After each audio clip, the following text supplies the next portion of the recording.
What's up, everybody? I'm Rob. I'm Rishon. And this is Learn, Hustle, Grow. If you are interested in all things money, marriage, and travel, this is the place for you. In this video, we're going to talk about a resource that's been really beneficial to our marriage. It's called The 5 Love Languages by Gary Chapman. Yes. Before we get to our thoughts on 5 love languages, we're going to discuss why we got married. I have a couple of questions for Mr. Lee, so we are going to put him on the hot seat, and I guess it's only fair that he will turn the tables on me as well. Cool. So without further ado, let's get started. My first question to you, Mr. Lee. Have you always wanted to be married? If so, why? If not, why not? Let me think about this. So, as a kid, I thought that marriage was just a natural part of the progression. So, I always thought that, yes, I would be married and I would have 5 children. That's what I thought as a little boy. For those of you who have not been following our story, we have 2 kids. Yeah, 2 boys. So 5 children. Why 5 children? I thought it was always fun to be around a lot of kids when I was young. And I thought that my kids would love to be around their brothers and sisters and have a good time and, slumber parties or whatever. And Sounds fun. yeah, so I thought that was what marriage was about. Okay. The wife and the kids, and I guess I thought more along the kids side, right? Because I was a kid. Okay, But, so why did you think you wanted to be married considering your mom wasn't married? Well, I didn't know many married couples, but I knew a few, and it just seemed like that was the way it was supposed to be as a kid. I always wished as a young boy that I had a father, to play ball with or teach me how to fix something or do breaks or whatever. Yeah. And, it wasn't like that. I can understand So that. I thought, my family's definitely going to have this. I didn't understand why we didn't have it exactly, but I saw my mom, she did the best she could. She struggled. She did everything she could to take care of us. And so I figured, I'm going to make sure that when I'm older, I'm going to try to make this thing happen. I'm going to be a better guy. So Okay. So when you got older, so that was you as a kid. Yeah. But when you got older and you had an opportunity to make the decision as an adult, what was your thought process then around marriage? When my dating years, I thought that I'd never get married. I was like, player for life. But I was. And what were your dating years? 20s, right? When I started, when I was dating in my Early 20s? Yeah, I'll say from high school to 20s. I thought, early 20s, yeah. I was like, you know what? I'm good. I don't need to settle down, And, it's just like you think you got all the time in the world and stuff. And so, but as time went by, I noticed that I felt differently about it. I felt like, hey, how long can I do this? This is boring and it's time consuming. Not boring, but it's like it's time consuming and it's a lot of work to be dating out there. It's a lot of work. But when we met, when we met, you had been divorced for like 7 years. Right. So the first time you got married, did you feel ready? I mean, you got married in your 20s. Did you think it was about time? Well, I was dating somebody, and before we knew it, she was pregnant. Our son was coming, and I felt like it was just the right thing to do. I felt like I was just trying to be a good man. I was in love with my girlfriend, but I felt like it was the right thing to do at the time. So. Okay. I think you've answered the question around Number 1. Yes, that's our first question, guys. So, is it my turn? Yes. What's the question again? The question is, have you always wanted to be married and why? Okay, so certainly as a young person, I did always want to be married. And I know why. It was because television influences, right? My mom wasn't married either, but all of the television shows showed a household with a husband and wife. I did not grow up in the church, so I didn't have that foundation that we have now as far as why I get married. But I did see that a successful life, a happy life, seemed to be a life that contained a husband, wife, and children. So yes, I always wanted to be married. However, by the time I met you in my mid-30s, I had thought that it might not be in the cards for me, and that I would just focus on being super mom. At all? No, Thought, I wow. just thought, that it was going to be important for me to focus on raising my son and doing the best I could by him, and then I would figure out the rest of my life later. What to do next? Yeah. Wow. Okay. Yeah. So, Guess you didn't think as far as college. Once he goes away to college, huh? You would think about, junior high, high school. And I think I thought, and some women do this, I thought, well, maybe I'll just go with him. That's funny. Stalker mom. Huh? Yes, I just thought. What do you call it? Helicopter mom. There are plenty of women relocating to, be near their child. Man, okay. And so I thought that, that's what I might do. He wouldn't have If been down I'm with not married, then I would just live closer to wherever my son was going to be. Okay. Wow. Well, did you answer why? Yes, I said Okay, because of the just making influence of television. And Oh, okay. I thought that that's what success looked like. Right. A Those successful families marriage. on television had married couples, and they did not seem to struggle, with the exception of Good Times. Of course, it's TV, Right? though. Right. And even Good Times seemed to be better as a family. They were better off as a family than they were without James. Right? So you all know what we're saying. Yeah. So yeah, success and a happy life meant a family that included husband, wife, and kids. Cool. Number 2, why did you marry me? So specifically, what were you looking for in a spouse, and what did I fulfill for you as far as Wow. So, your list of things? okay. So by the time that you were on your way into my life, I had already made up the decision that I wanted to settle down. Okay. And that's key, ladies out there. You can't make them ready. So, but I was ready, and I wasn't actively looking, but I had my eyes open, right? And then just so happened, boom, there you were. And but Like magic? yeah. So first of all, when I first met you, you carried yourself in a certain manner. I dig that. You were very ladylike. You were not super loud and crazy, right, in public. Even though, Some of you knew me in my 20s, but he did not, and I had already learned a few things. Yeah, you were. I felt like you were about your business, right? Of course, I met you at work, but I was like, wow, she's got a job. She's gorgeous. She's about her business. She looks if she was raised well. Some people you feel like, hey, wow. Good job, Mom. Where are you from? You made me marriage material. Exactly. I felt like that girl. So where I'm from, the guys always say the wifey type, right?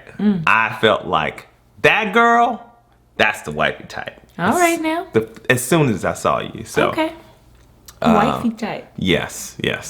And that was the initial reason. I was like, oh, I need to know more. And then as we dated, you were who I thought you were. And that's the reason. If that's enough of an answer. All right. Works for me. So All yeah, right. I guess the question's for you now, huh? And the question is? Why did you marry me? You could have said no. All right. So I married you, Mr. Lee, because you were ready. It was obvious to me that you were ready. You knew what you wanted. You were more confident than guys I had dated 10 years my senior, as far as knowing exactly what you wanted and going after it. Okay. I don't know, you might say that I did not make it easy for you. Considering that when I first met you, I was not in the frame of mind to really enter a relationship, and I wanted to take things slow. It was a little hard, and for a few weeks, but it wasn't that hard. I mean, I knew I'd see you again because we worked together, so I had time. Yeah. It wasn't like I was just seeing you in passing, Right, you know. right, which whatever. would have made things more difficult. Right. So I knew you were ready, and Yeah, I was ready. you just, I mean, you won me over. You had this amazing sense of humor. You know, you're a great storyteller, and I mean, you were husband material. Husband material. You were. Never heard that one before, but hey, Yeah.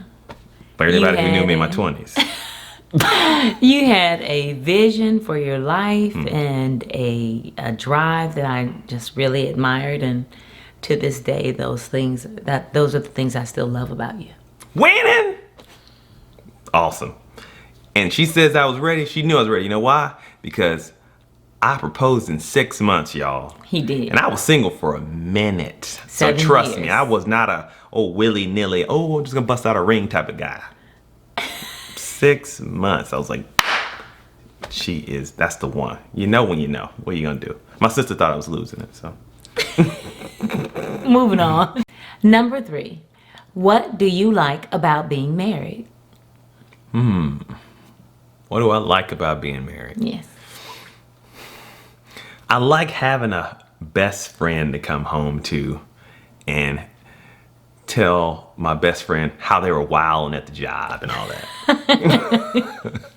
Yeah, he's got work stories. There's some good ones too. Yeah, and who I can't stand, and you know how this lady's crazy or whatever, right? Yep, we're real people. We're doing the same stuff at home that you guys are. Of course. And I like to be able to, you know, plan vacations together, set goals together. You know, when we knock our goals out, even if we got no one to celebrate with, we got each other. Yeah. Just like we are doing it. We know, you know. And it's nice to have a in-house cheerleader. You know what I'm saying? Whoop, whoop, team lead. Team lead. So, it's many things, you know. Nice to have someone that's on the same page that you know you're building a legacy with, you know. And it's like, if I got nobody, I got you. That's and right. that's dope. All right, Mrs. Lee. So number 3, what do you like about being married?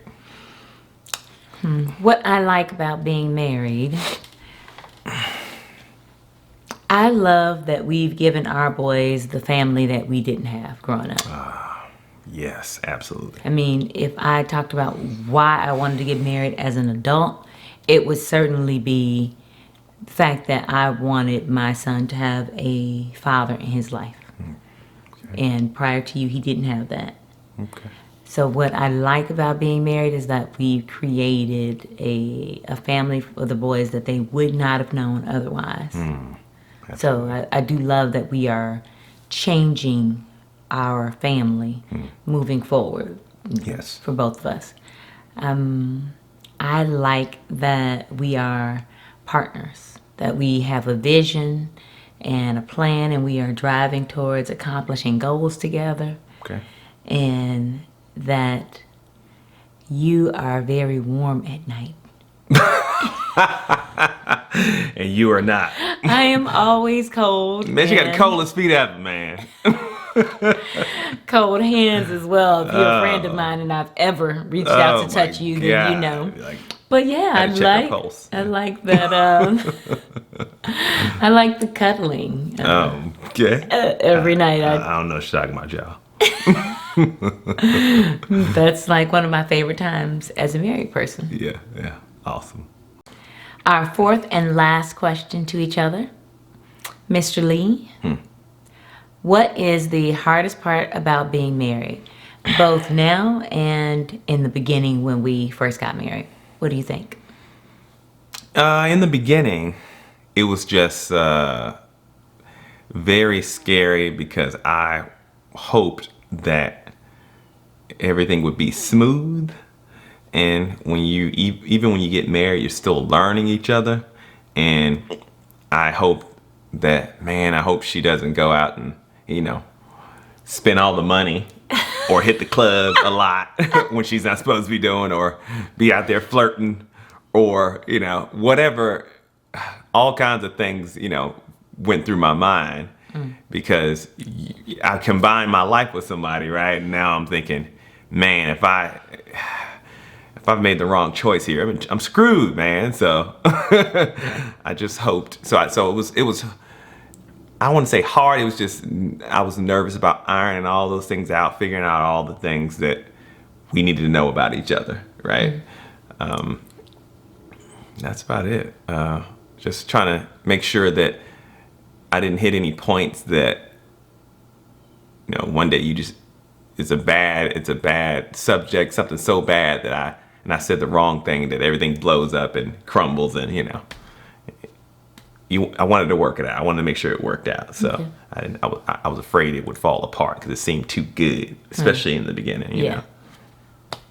I get it.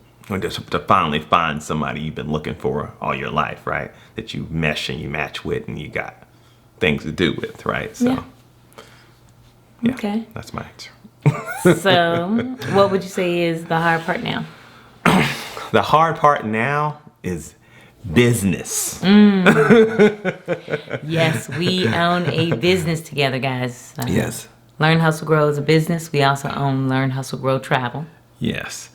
That everybody's got their own artistic views of things, like we always talk about, right? How we should do YouTube, or how you should do whatever.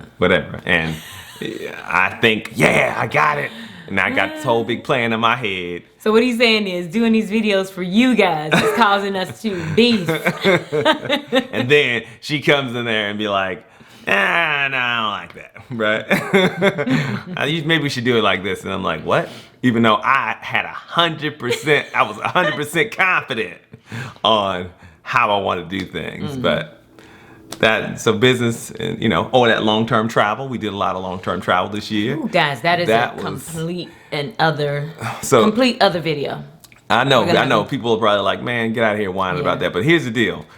We're not going to discuss the travel in this video. We are going to make another video covering that. All right. It's just, it was stressful at times. That's all I'm going to say. Is that something you guys even want to hear about? Yeah. You can let us know in the comments below. Yes. So that's about it. Okay. And so the question is to me now. Yeah. So what's the hardest part about being married in the beginning and now? In the beginning, believe it or not, the hardest part for me was being accountable for my whereabouts. I don't know if you remember that. So I have a lot of girlfriends here locally. I was here for over 10 years before Rob and I met, or just over 10 years. During that time, I've accumulated a lot of girlfriends. I am that girl who very popular, likes to really spend quality time with the ladies. I think iron sharpens iron, and what we do together as women helps to make us ready for relationships like marriage and motherhood. Right. But anyway, I always had somewhere to be. And still do get out as much as I can with the ladies. Happy hours, brunches, lunches, maybe even some dinners. And he doesn't mind that. But when we first got married, I failed to communicate where I was going, or that I was going. Yeah. I would just disappear or be gone. And who do that? He would send me these text messages. Where are you? And, when you've been single for a while, when we got married, I was 36. Yeah. It was a little difficult to just say, oh, I'm going here, or oh, I'm going there. I figured, you trust me. Why do I even need to mention this? I was going to say mention these things. You trust me. Why do I need to say anything? But right. it was important for him, so it was important for our marriage that I communicate better as to what my whereabouts were and when I might be returning home. Just put it on the calendar so I know what's what. Exactly, and that's what we do today. If I have activities, I put it on the calendar. I include him on the invite, even though he's not interested in going at all. But if he should just look up and I'm not around, then he knows where I am. Word. So that was the hardest thing for me in the beginning. Now I would agree the most challenging part is building a business. So what Rob and I have learned about each other is that we thrive on setting and achieving goals. So we continue to do that throughout our marriage. We are always thinking of things we can do and ways we can grow together. We are on a constant forward motion. We just figured out that's when we are our happiest. That's when we are our best. But it's also a time of challenge, right? Anytime you take on something new, yeah. Right? Like starting a business together, you are stretching yourself. Yeah. Right? I mean, if you guys ever wondered where the name Learn, Hustle, Grow came from, it came from our experience together, right? We did everything we could to learn about building wealth. That foundation, that the time we spent investigating and learning and building knowledge helped to build a foundation for who we are today. Then we hustled like crazy, right? In corporate America, we did everything we could to get our money up so that we could become investors as well, which put us in a position to be sitting here in front of a camera with you guys. Or even, taking a year off to travel the world. And then grow.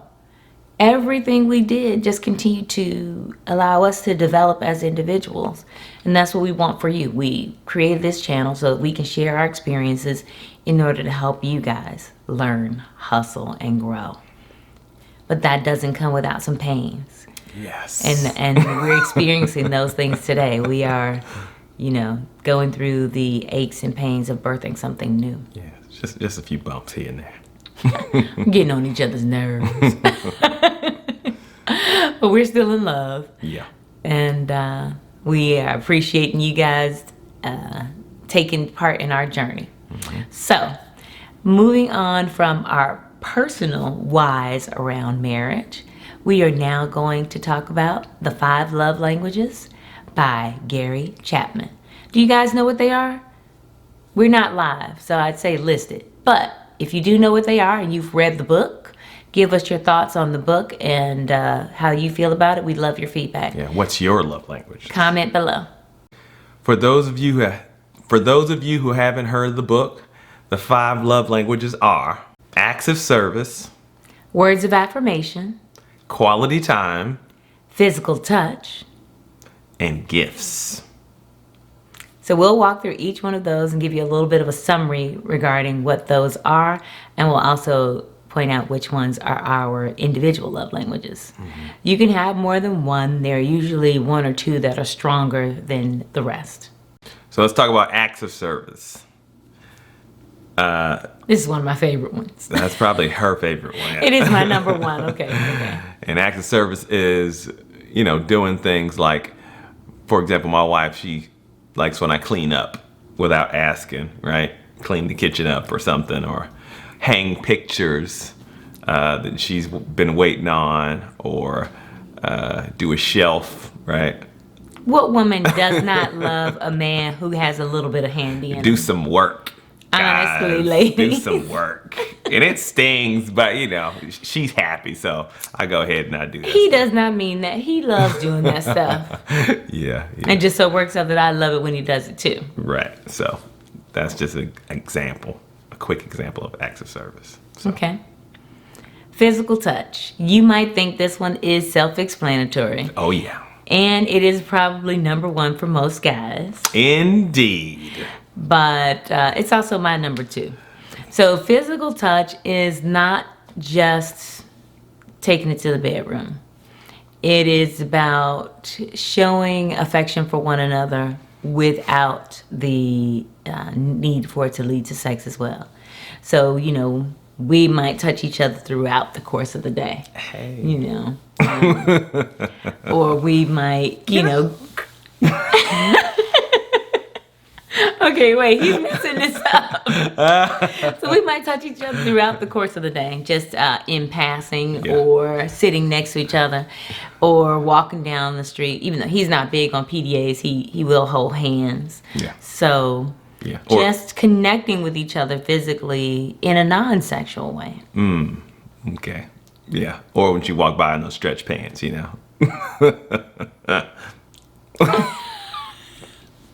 On to the next one. What you got?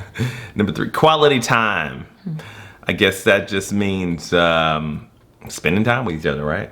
Don't get so busy, wrapped up in work or the kids that you don't spend time with each other, right? Yeah. You got to make time for each other. So Put a date night on the calendar. yeah. I mean, you guys know we're empty nesters, so finding time to spend together is probably not as difficult as it is for those of you with small children. Right. But you've got to make sure there's time for the two of you. But we always did that. Yeah, we Regardless did. of the boys being around, we did. always made sure we had our time. We knew that one day they would leave. It seemed very, very, very far away. But they are gonna leave. So you guys gotta always stay tight and stay close and spend that quality time, because once they're gone, you don't want to just crumble, right? And we've seen it happen. So One of the things we did was we actually shut down all outside communication by 8 p.m. yep, still do it today. Yeah, and 8 p.m. was the time that we would come together with no kids. That means the kids, of course, have to be in bed or in their rooms doing whatever they're going to do. Yep. But from 8 p.m. till bedtime, that was our time together Don't one-on-one. holler at us after 8. No phone calls accepted. Yep. What else around quality time? Oh, you know what? We have a married couples group on Facebook. It's actually, I think it's called Committed Married Couples if you look it up, but you'll see us as the administrators for the group. And in that group, one of our group members said that they used to create nap time for the whole family. And nap time on the weekends was mommy and daddy time. Oh, they faked them out, huh? That the kids didn't necessarily need to know about. So That's good. do what you need to do, folks. That's real good. All okay. right. What's next? So you just did quality time. So words of affirmation. That is my number 2, right? That's Yes. what she says anyway. So words of affirmation. If you are the type of person that appreciates compliments without being asked, or you appreciate being told that, you know, a job well done, that's expressed to you, or just letting your significant other or your spouse know, I think you're pretty awesome. Yeah. And And she's good at that. She's good. She always be like, that boy good. for whatever it is they bring to the table, or whoever it is they are to you, a person whose love language is words of affirmation needs to be told that while you might think they know it, if they don't hear it from you, they can feel neglected. So you want to make sure that if your spouse has words of affirmation as one of their love languages, that you put in that extra effort to communicate how you feel about them verbally. Yep. That's 4. So the last one is receiving gifts. Guys, I'm going to put my mother on the spot here. She watches these videos, and I don't think she would mind, but receiving gifts is part of her love language, but giving them is as well. Right. Yeah, that's not one of our big ones, mine or hers. No.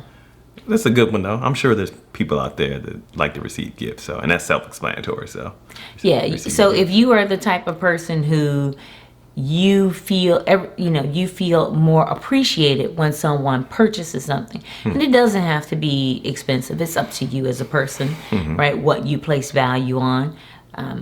Could be a diamond ring, but it could also or a weekend getaway in the Caribbean. Good Lord. Or some Starbucks. A nice pair of shoes, or the Starbucks. what else? I'm just putting this out there for the ladies who could appreciate gift ideas. A nice handbag. Oh my gosh. But it could also be a gift certificate to Starbucks, as hubby was mentioning. Or just bring the coffee. There you go. Right. Or some unexpected flowers. Kroger, yeah. A thoughtful card, just for no reason at all. Yeah. What are some other gift ideas, guys? Ladies and gentlemen, men can also have gifts, receiving gifts as a love language. Put them in the comments, start the conversation, and invite others to figure it out as well. I mean, I'm not knocking gifts. I'll take it, New Xbox game or PlayStation. Yes, he does like gifts. It's just not one of his key love languages. But it's not hot, the super high one. So it's all yeah, good. early on in our marriage, because I had so many girlfriends, I actually did surprise him with a gift that he wasn't expecting. Yes, my first Xbox. Yeah. And you know what? It helps. It helps. Yeah. It keep the spending down. Yes, he needed Keeps the some sports way to bar spend down his a little time bit. while I was out, and that was a gift Here that I he am really today, appreciated. still 10 years later. 11 was almost 10 years married, but 11 total. That Xbox keeps him home, ladies. Keeps him home. Hey man, don't beat him up about that game, because he ain't out there, in the streets. As long as he is spending the appropriate amount of quality time That's the key. with you. You gotta know when to cut it off, yeah. Yeah. So that's it. We've covered all 5 of Gary Chapman's 5 love languages. Again, let's just recap them for you. Acts of service, Words of affirmation, quality time, physical touch. and receiving gifts. If you would like to know your love language, 1 or 2, go to 5lovelanguages.com or just Google 5 love languages and Gary Chapman. There is a website with all kinds of other great books around the 5 love languages. They begin with the couples version of the book, but they also have love languages for kids and a series of other books as well. But it has been an extremely valuable tool for us, and Mr. Lee actually introduced that tool into our marriage. Did I? Yep. You can take the quiz online, and it'll give you your love languages. Yes, you can. So we'll see you in the next video. See you guys.